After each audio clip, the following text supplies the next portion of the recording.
ഇന്ത്യയും അമേരിക്കയും തമ്മിലുള്ള ദീർഘകാലമായി മന്ദഗതിയിലായിരുന്ന വ്യാപാര കരാർ ചർച്ചകൾ വീണ്ടും സജീവമാകുന്നു. 2026 April 14 American president Donald Trump Indian പ്രധാനമന്ത്രി നരേന്ദ്രമോദിയെ നേരിട്ട് ഫോൺ വിളിച്ചതോടെയാണ് ഇരു രാജ്യങ്ങൾക്കുമിടയിലെ തണുത്തുപോയ ബന്ധത്തിൽ വീണ്ടും ചലനമുണ്ടായത്.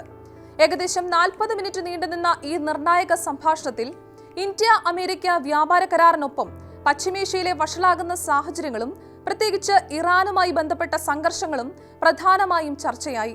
കഴിഞ്ഞ ഏതാനും മാസങ്ങളായി വിവിധ കാരണങ്ങളാൽ നിലച്ചുപോയിരുന്ന വ്യാപാര കരാർ ചർച്ചകൾ പുനരാരംഭിക്കണമെന്ന് ഇരു രാജ്യങ്ങളും ഈ ഫോൺ സംഭാഷണത്തിൽ തീരുമാനിച്ചു. ഇതിന്റെ ഭാഗമായി ഏപ്രിൽ 20 മുതൽ 22 വരെ ഒരു ഉയർന്ന തല ഇന്ത്യൻ പ്രതിനിധി സംഘം അമേരിക്ക സന്ദർശിച്ച് കരാർ ചർച്ചകൾ വീണ്ടും ആരംഭിക്കാനാണ് തീരുമാനം. നോക്കാം വിശദമായി. ഞാൻ ഗ്രീഷ്മ. വാർത്താ ഏജൻസിയായ NIAയുടെ റിപ്പോർട്ടുകൾ പ്രകാരം മോദിയും ട്രംപും തമ്മിലുള്ള ഫോൺ സംഭാഷണം സാധാരണ നയതന്ത്രമായ ആശംസകളിൽ ഒതുങ്ങുന്നതല്ല. കഴിഞ്ഞ വർഷങ്ങളിലായി വ്യാപാരം, പ്രതിരോധം, സാങ്കേതികവിദ്യ, ഊർജം, സെമി കണ്ടക്ടർ, പ്രതിരോധ സഹകരണം, സപ്ലൈ ചെയിൻ സുരക്ഷ എന്നിവ ഉൾപ്പെടെ വിവിധ മേഖലകളിൽ കൈവരിച്ച പുരോഗതി ഇരുവരും വിലയിരുത്തി. ഇരു രാജ്യങ്ങളും തമ്മിലുള്ള തന്ത്രപരമായ പങ്കാളിത്തം കൂടുതൽ ശക്തിപ്പെടുത്തണം എന്ന കാര്യത്തിൽ മോദിയും ട്രംപും ഒരേ നിലപാടിലായിരുന്നു.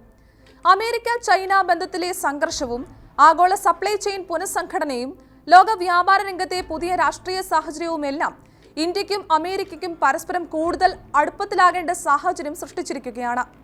ഫോൺ സംഭാഷണത്തിലെ ഏറ്റവും നിർണായകമായ ഭാഗങ്ങളിലൊന്ന് ഇറാനുമായി ബന്ധപ്പെട്ട വിഷയങ്ങളായിരുന്നു. പശ്ചിമേഷ്യയിലെ സുരക്ഷാ സാഹചര്യം ഇപ്പോൾ വളരെ ഗുരുതരമായ സാഹചര്യത്തിലാണ്. ഇറാനും അമേരിക്കയും തമ്മിലുള്ള സംഘർഷം വീണ്ടും രൂക്ഷമായതോടെ ആഗോള എണ്ണ വിപണിയിലും വലിയ ആശങ്ക ഉയർന്നിരിക്കുകയാണ്. ഇറാനെതിരെ അമേരിക്ക ഏർപ്പെടുത്തിയിരിക്കുന്ന ഉപരോധം കൂടുതൽ ശക്തമാക്കാനുള്ള നീക്കങ്ങൾ തുടരുകയാണെന്ന് ട്രംപ് മോദിയോട് വ്യക്തമാക്കിയതായാണ് റിപ്പോർട്ടുകൾ. ഇറാന്റെ ആണവ പരിപാടി ലോക സുരക്ഷയ്ക്ക് ഭീഷണിയാണെന്നും ഇറാൻ ഒരു ആണവ ആയുധ ശക്തിയായി മാറുന്നത് എന്ത് വില കൊടുത്തും തടയുമെന്നും ട്രംപ് ആവർത്തിച്ചു. ഇറാനിയൻ തുറമുഖങ്ങൾക്കെതിരെ ഉപരോധം നിലവിൽ കർശനമായി നടപ്പിലാക്കുകയാണെന്നും ഇറാന്റെ എണ്ണ കയറ്റുമതിയും അന്താരാഷ്ട്ര വ്യാപാരവും തടസ്സപ്പെടുത്തുന്ന രീതിയിലാണ് അമേരിക്കയുടെ നടപടി മുന്നേറുന്നതെന്നും ട്രംപ് വ്യക്തമാക്കി. ഇന്ത്യ അമേരിക്ക വ്യാപാര കരാർ സംബന്ധിച്ച ചർച്ചകൾ കഴിഞ്ഞ വർഷം അവസാന ഘട്ടത്തിൽ എത്തിയിരുന്നു എങ്കിലും പിന്നീടത് മുടങ്ങുകയായിരുന്നു. ട്രംപ് ഭരണകൂടം നടപ്പാക്കിയിരുന്ന പുതിയ നികുതി സംവിധാനങ്ങളെയും കസ്റ്റംസ് പരിഷ്കരണങ്ങളെയും ചോദ്യം ചെയ്ത് അമേരിക്കൻ സുപ്രീം കോടതിയിൽ കേസുകൾ ഉയർന്നിരുന്നു. ഒടുവിൽ ട്രംപിന്റെ ചില നികുതി പരിഷ്കരണങ്ങൾ പൂർണ്ണമായും റദ്ദാക്കിക്കൊണ്ടുള്ള വിധിയാണ് കോടതി പുറപ്പെടുവിച്ചത്. ഈ വിധിക്ക് പിന്നാലെ മുൻപ് രൂപപ്പെടുത്തിയിരുന്ന വ്യാപാര കരാറിന്റെ അടിസ്ഥാന ഘടന തന്നെ മാറ്റി. അമേരിക്കയ്ക്ക് അനുകൂലമായി കരാർ രൂപപ്പെടുത്തി എന്ന വിമർശനം ഇന്ത്യയിൽ ഉയർന്നിരുന്നു. അമേരിക്കയ്ക്ക് കൂടുതൽ വിപണി ലഭിക്കുകയും ഇന്ത്യക്ക് കുറവിളവുകൾ മാത്രം ലഭിക്കുകയും ചെയ്യുമെന്നായിരുന്നു വിമർശകരുടെ വാദം.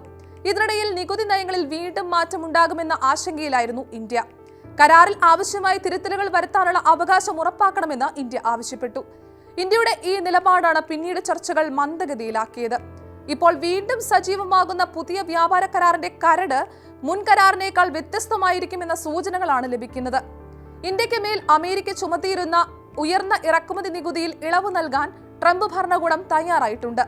മുൻപ് ഇന്ത്യൻ ഉൽപ്പന്നങ്ങൾക്ക് അമേരിക്ക ഏർപ്പെടുത്തിയിരുന്ന ശരാശരി നികുതി 25%.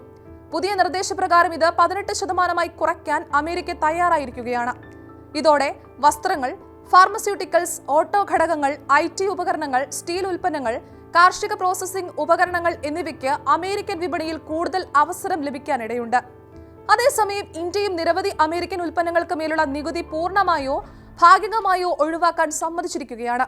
പ്രത്യേകിച്ച് അമേരിക്കയിൽ നിന്നുള്ള കാർഷിക ഉൽപ്പന്നങ്ങൾ, ഊർജ്ജ സ്രോതസ്സുകൾ, പ്രതിരോധ ഉപകരണങ്ങൾ, വിമാനഭാഗങ്ങൾ, മെഡിക്കൽ ഉപകരണങ്ങൾ, കൃത്രിമ ബുദ്ധിയുമായി ബന്ധപ്പെട്ട സാങ്കേതിക വിദ്യകൾ, ഡാറ്റാ സെന്റർ ഉപകരണങ്ങൾ എന്നിവയ്ക്ക് ഇന്ത്യയിൽ കൂടുതൽ വിപണി ലഭിക്കാനാണ് സാധ്യത. പുതിയ കരാറിലെ ഏറ്റവും വിവാദപരമായ ഭാഗം ഇന്ത്യ റഷ്യയിൽ നിന്നുള്ള എണ്ണ ഇറക്കുമതി കുറയ്ക്കുകയോ പൂർണ്ണമായും അവസാനിപ്പിക്കുകയോ ചെയ്യണമെന്ന അമേരിക്കയുടെ ആവശ്യമാണെന്നാണ് റിപ്പോർട്ടുകൾ. ചർച്ചകളിലുള്ള കരാറിലെ മറ്റൊരു പ്രധാന വ്യവസ്ഥ അടുത്ത 5 വർഷത്തിനുള്ളിൽ ഇന്ത്യ അമേരിക്കയിൽ നിന്ന് ഏകദേശം $500 ബില്യൺ മൂല്യമുള്ള ഉൽപ്പന്നങ്ങളും സേവനങ്ങളും വാങ്ങണമെന്നാണ്.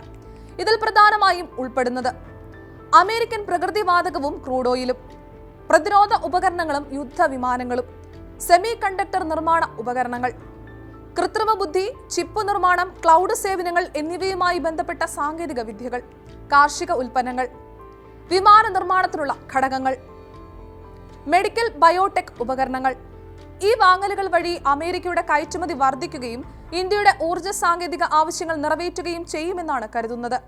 പുതിയ വ്യാപാര കരാർ ഇരു രാജ്യങ്ങൾക്കും ഗുണകരമാകുമെന്ന വിലയിരുത്തലുകൾ ഉണ്ടെങ്കിലും യഥാർത്ഥത്തിൽ കൂടുതൽ നേട്ടം അമേരിക്കയ്ക്കായിരിക്കും എന്ന ആശങ്ക ഇന്ത്യയിൽ നിലനിൽക്കുന്നു.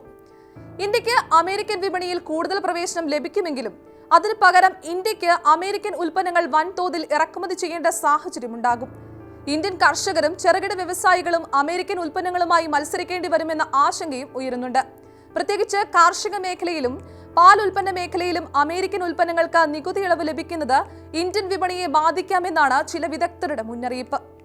അതേസമയം ലോകവ്യാപകമായി ഉൽപാദന കേന്ദ്രമാകാനുള്ള ഇന്ത്യയുടെ ലക്ഷ്യത്തിനും അമേരിക്കൻ നിക്ഷേപവും വിപണിയും നിർണായകമാണ്. അതിനാൽ അടുത്തയാഴ്ച അമേരിക്കയിൽ നടക്കുന്ന ചർച്ചകൾ വിജയകരമാകുന്നത് ഇന്ത്യ അമേരിക്ക ബന്ധത്തിൽ മാത്രമല്ല, ലോക വ്യാപാരത്തിന്റെ ഭാവിയിലും വലിയ മാറ്റങ്ങൾ സൃഷ്ടിക്കാനിടയുണ്ട്.